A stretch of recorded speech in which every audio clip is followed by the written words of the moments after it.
Etwas mehr als ein Jahr vor den Olympischen Spielen in Paris steht die Seine im Mittelpunkt des Interesses.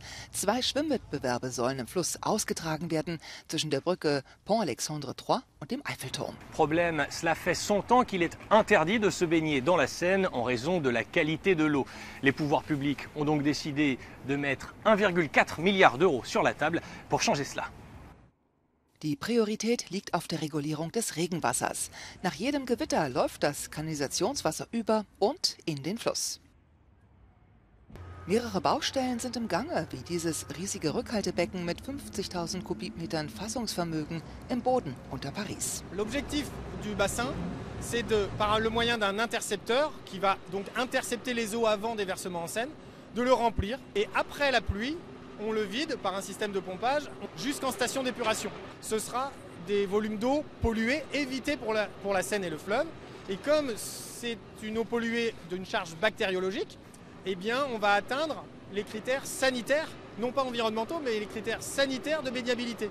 Eine europäische Richtlinie reguliert, welche Höchstmenge an Fäkalbakterien als Indikator für die Wasserqualität für sicheres Baden vertretbar ist. In Paris ist der Gehalt noch viel zu hoch, aber dieser Wissenschaftler ist optimistisch.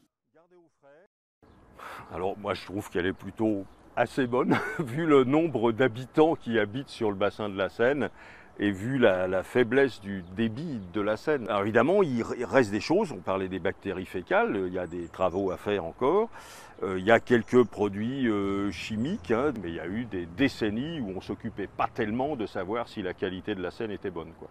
C'est seulement dans les années 70 que les efforts ont commencé à être beaucoup plus grands et aujourd'hui on atteint presque cet état baignable. Derzeit wird über die künftige Aufteilung des Flusses zwischen Booten und Badegästen nachgedacht. Mindestens 20 Strände sind in der Region geplant. Die Stadtverwaltung hofft, dass bis 2025 Baden für alle erlaubt sein wird. Les Parisiens pourront-ils bientôt piquer une tête dans la Seine pour se rafraîchir? Les principaux intéressés, eux, ont encore du mal à y croire. Ce n'est pas la première fois qu'une telle promesse est faite et elle n'a jamais été tenue. Cyril Fourneris, Euronews, Paris.